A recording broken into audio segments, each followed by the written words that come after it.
ഇപ്പോൾ നിതിൻ്റെ അമ്മാവൻ വിശ്വംഭരൻ കൂടി നമുക്കൊപ്പം ചേരുന്നുണ്ട്. ശ്രീ വിശ്വംഭരൻ, ഇന്നലെ വൈകുന്നേരത്തിന് ശേഷം വന്ന പുതിയ വ്യാഖ്യാനമെന്ന് പറയുന്നത് ഈ നിതിൻ ലോൺ ആപ്പുകൾ എടുത്തിട്ടുണ്ട്, അതിനെ തുടർന്ന് അധ്യാപകർക്കടക്കം മെസ്സേജ് വന്നു, അതാണ് ഈ വിഷയങ്ങളിലേക്ക് നയിച്ചത് എന്നൊരു വലിയ വിശദീകരണം വ്യാഖ്യാനം ഇപ്പോൾ വന്നുകൊണ്ടിരിക്കുകയാണ്.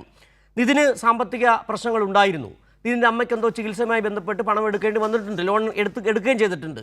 പക്ഷേ അവർ ഇതിലേക്ക് ചുരുക്കിക്കൊണ്ടുവരും. എങ്ങനെയായിരുന്നു ഇതിൻ്റെ ഒരു സാമ്പത്തികമായ അവസ്ഥകളെക്കുറിച്ചും ഇവർ ഈ പറയുന്നതിൽ എത്രത്തോളം സത്യാവസ്ഥയുമുണ്ട്? ശ്രീ വിശ്വംഭരൻ. ഹലോ, പറയാം. പിന്നെ നിതിൻ്റെ അമ്മയ്ക്ക് ആ ലത എന്ന് പറയുന്ന അവൾക്ക്, എൻ്റെ അമ്മയുടെ പേര് ലതയാണ്, ലതയ്ക്ക് സുഖമില്ലാതെ വന്നപ്പോൾ ആ ചികിത്സ മെഡിക്കൽ കോളേജിൽ അഡ്മിറ്റ് ചെയ്തപ്പോൾ ഒരു ഓപ്പറേഷന് വേണ്ടി ഈ നിതിന് ഒരു ആപ്പ് ലോൺ എടുത്തത് വാസ്തവമാണ്. അത് ഞങ്ങളെല്ലാം അറിഞ്ഞുകൊണ്ട് തന്നെ, അമ്മയും രണ്ട് സഹോദരിമാരും ബാക്കി ഞങ്ങളെല്ലാം അറിഞ്ഞുകൊണ്ട് തന്നെ എടുത്തത്. അവൻ ആ ലോൺ എടുത്ത് ജാളി അടിച്ച് കളഞ്ഞതല്ല. അങ്ങനെയാണെങ്കിൽ മാത്രമേ വീട്ടുകാരറിഞ്ഞ് അവനൊരു ഭയമുണ്ടാകൂ, അവൻ മറ്റു രീതിയിലേക്ക് അവൻ ചിന്തിക്കുകയുള്ളൂ. ഇത് അവന് ചാളി അടിക്കാൻ അവൻ്റെ അമ്മയ്ക്ക് വേണ്ടി എടുത്തതാണ്. ആ ലോൺ അങ്ങനെ എടുത്തിട്ടുണ്ടെങ്കിൽ ആ ലോൺ അടയ്ക്കാൻ ഞങ്ങൾ ബാധ്യസ്ഥരുമാണ്, ഞങ്ങൾ അടയ്ക്കാം. പക്ഷേ ആ ലോണ് എടുത്തു എന്ന് പറഞ്ഞുകൊണ്ട് ഈ കേസിനെ പുതിയൊരു വഴിത്തിരിവിലേക്ക് കൊണ്ടുവരാനാണ് കോളേജിലെ ബന്ധപ്പെട്ട അധികാരികൾ ശ്രമിക്കുന്നതെങ്കിൽ അതിവിടെ നടക്കാൻ പോകുന്നില്ല. ലോണിൻ്റെ പേര് പറഞ്ഞിട്ട് ഈ കേസ് മറ്റൊരു ലെവലിലേക്ക് കൊണ്ടുപോകാനാണ് കോളേജ് അധികാരികൾ ശ്രമിക്കുന്നത്. ഇത് തികച്ചും ഞാൻ പറയുകയാണ്. ഇന്ന് ബഹുമാനപ്പെട്ട DGPക്ക് ഞങ്ങളിന്ന് പരാതി നൽകിയിരുന്നു. നമ്മൾ ബഹുമാനപ്പെട്ട അരുവിക്കര MLA സഖാവ് സ്റ്റീഫനും ഈ നിതിൻ്റെ അളിയൻ അശോക് കുമാറും ഞാനുമായി DGPയെ കണ്ടു, പെറ്റീഷൻ കൊടുത്തു. ഞങ്ങൾ മുഖാമുഖം കാര്യങ്ങൾ ഒരു 3/4 മണിക്കൂറോളം DGPയുമായി നേരിട്ട് ഞങ്ങൾ സംഭാഷണം നടത്തി. ആ സംഭാഷണത്തിൽ കൂടെ അദ്ദേഹം ഞങ്ങൾക്ക് ഉറപ്പ് തന്നിരിക്കുന്നത് എത്രയും പെട്ടെന്ന് ഞങ്ങൾ ഈ ലോണിൻ്റെ കാര്യങ്ങളെല്ലാം പറഞ്ഞു. അപ്പോൾ അദ്ദേഹം പറഞ്ഞു, ഇതെല്ലാം എൻ്റെ മുമ്പ് TV ഇരിക്കുകയാണ്, ഇന്നവിടെ കോളേജിൽ നടന്ന ആ സമരകാര്യങ്ങളും അവിടെ പഠിച്ചുകൊണ്ടിരിക്കുന്ന സീനിയർ വിദ്യാർത്ഥികൾ അവിടെ പറയുന്ന കാര്യങ്ങളെല്ലാം ഞങ്ങൾ പെറ്റീഷനിൽ ഞങ്ങൾ ഇന്നലെ പെറ്റീഷൻ തയ്യാറാക്കിയിരുന്നതാണ്. പക്ഷേ ഞങ്ങൾ ഇന്നലെ പെറ്റീഷൻ തയ്യാറാക്കിയിരുന്ന ഞങ്ങൾ ഇന്ന് ആ കോളേജിൽ നടന്ന സമരവുമായി ബന്ധപ്പെട്ടുകൊണ്ട് ഞങ്ങൾ മാധ്യമത്തിലൂടെ കണ്ടപ്പോൾ ഞങ്ങൾ ഇന്നലെ പറഞ്ഞ കാര്യവും അവിടുത്തെ ആ പരാതിയിൽ എഴുതിയിരുന്ന കാര്യവും പിന്നെ അതേപോലെ ആ സീനിയർ വിദ്യാർത്ഥികൾ ഇന്ന് മാധ്യമങ്ങളോട് പറഞ്ഞ കാര്യവും രണ്ടും ഒന്നായിരുന്നു. ഇത് ഞാനിതാ പറയുന്നു, എനിക്കിപ്പോഴും സംശയമുണ്ടെന്ന് പറയാൻ കാരണം ഞാൻ DGPയോട് അത് പറഞ്ഞു. ഇത് ഒരു ആത്മഹത്യ അല്ല എന്ന് ഞങ്ങൾ വിശ്വസിക്കുകയാണ്. കാരണം ഇതൊരു കൊലപാതകമാണ്. അതിന് കാരണം ഞാൻ പറഞ്ഞുതരാം. അതിന് ആധാരമായ സംഭവം എന്ന് പറയുന്നത്, ഈ ദിന്തൽ കോളേജിലാണ് ഇവൻ പഠിക്കുന്നത്, 1ാം വർഷ വിദ്യാർത്ഥി. അവിടെ നിന്ന് 200 മീറ്റർ ദൂരമാണ് മെഡിക്കൽ കോളേജ് സ്ഥിതി ചെയ്യുന്നത്.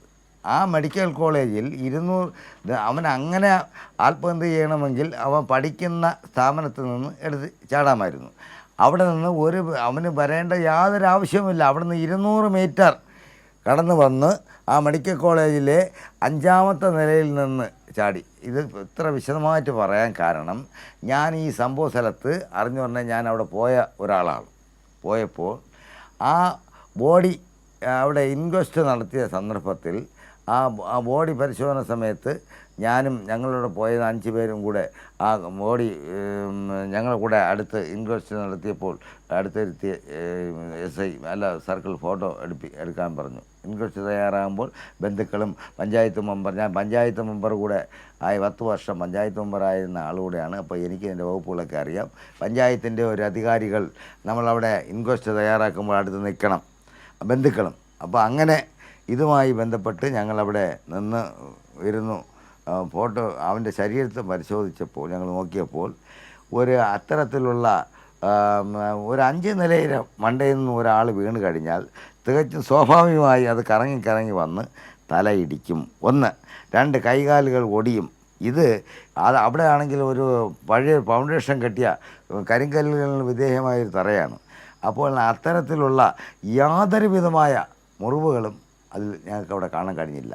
അപ്പോൾ തന്നെ അവിടുത്തെ പോലീസ് ഉദ്യോഗസ്ഥരോട് ഞങ്ങൾ പറയുകയും ചെയ്തു, സാർ ഇതിങ്ങനെ ചാടിയെന്നാണ് പറയുന്നത്, അങ്ങനെ ചാടിയെങ്കിൽ ഇയാളെ തലയിടിച്ച് തലച്ചോറ് പുറത്ത് വരില്ലേ, ഇയാളെ കൈകാലുകൾ ഒടിയില്ലേ, അയാൾ ഈ ഇടത് കൈയുടെ ഈ കഷത്തിൻ്റെ ഭാഗത്ത് ഒരു ചെറിയ മുറിവും ഇവിടെ 2 പോറലുകൾ മാത്രമേ ഉള്ളൂ.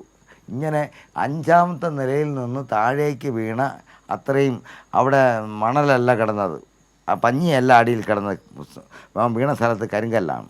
അങ്ങനെ വീണിരുന്നെങ്കിൽ ആ കരിങ്കല്ലിൻ്റെ പുറത്ത് വീണ് ഇവൻ ശരീരത്തിൻ്റെ ഇതര ഭാഗങ്ങൾ തലച്ചോറടക്കമുള്ള ഭാഗങ്ങൾ ചെതറുമായിരുന്നു.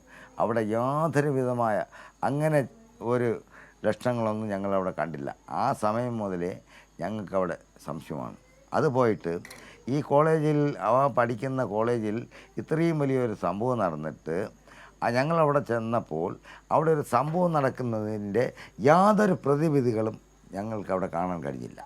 ആ കുട്ടികളെ വിളിച്ചു, മറ്റു അവിടെ പഠിക്കുന്ന കുട്ടികളെ വിളിച്ച് ഒന്ന് കാണിക്കാനോ, ഞങ്ങളവിടെ ചെന്നപ്പോൾ അവർ പ്രിൻസിപ്പാൾ അവിടെ 2 അധ്യാപകരും ചോദിച്ചു, അവിടെ ഈ കുട്ടികളെ കാണുന്നതിൽ നിങ്ങൾക്ക് എന്തെങ്കിലും പ്രയാസമുണ്ടോ? ഞങ്ങൾ പറഞ്ഞു, അയ്യേ ഞങ്ങളങ്ങനെ വിവരമില്ലാത്തവരല്ല, അത് നാട്ടിൽ നടപ്പുള്ളതല്ലേ, ഇവിടെ പഠിക്കുന്ന ഒരു കുട്ടിയല്ലേ മരിച്ചത്, ഞങ്ങളോട് ചോദിച്ചത് തന്നെ തെറ്റാണ്, അത് നിങ്ങളെ കടമയാണ്, അത് ഞങ്ങളെ ചോദിക്കേണ്ട കാര്യമല്ല.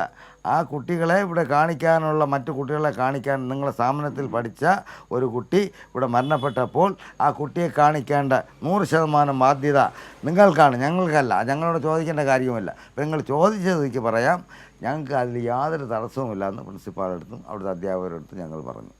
ഞാൻ പറയുകയാണ്, അവിടുത്തെ സാഹചര്യങ്ങളെല്ലാം അത് പോയിട്ട് ഇവിടെ ഇന്നലെ എത്രയോ ജനങ്ങൾ, എത്ര മന്ത്രിമാർ, ആരെല്ലാം, എത്ര VIP-മാർ, സമൂഹത്തിൻ്റെ നാനാ തുറകളിൽ ജീവിക്കുന്ന എത്ര സാംസ്കാരിക നായകന്മാരടക്കമുള്ളവർ ഈ മരണസ്ഥലത്തെ ആ ബോഡി ആ വീട്ടിൽ സന്ദർശിച്ചു.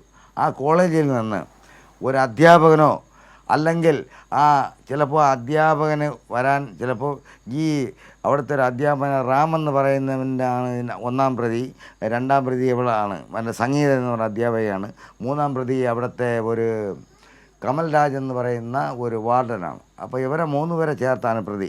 അപ്പോൾ ഒരു അധ്യാപകൻ അവർക്ക് ഇവിടെ വന്നാൽ ഈ നാട്ടുകാർ അവർക്ക് എന്തെങ്കിലും പ്രശ്നമുണ്ടെന്ന് പേടിച്ചായിരിക്കും വരാത്തതെന്ന് വേണമെങ്കിൽ വഹിക്കാം. പക്ഷേ അങ്ങനെ മനസ്സാക്ഷിയുള്ളവരാണെങ്കിൽ ഏതെങ്കിലും ഒരു സീനിയർ വിദ്യാർത്ഥികളെ അധ്യാപകർക്ക് പ്രതിനിധി ആക്കിക്കൊണ്ട്, ആ കോളേജിലെ പ്രതിനിധി ആക്കിക്കൊണ്ട് ആ ബോഡി വന്ന് കാണാൻ പോലുള്ള ഒരു സന്മനസ് പോലും ഉണ്ടാവാത്ത ഒരു കോളേജിലെ അത് തന്നെയാണ് ശ്രീ വിശ്വംഭരൻ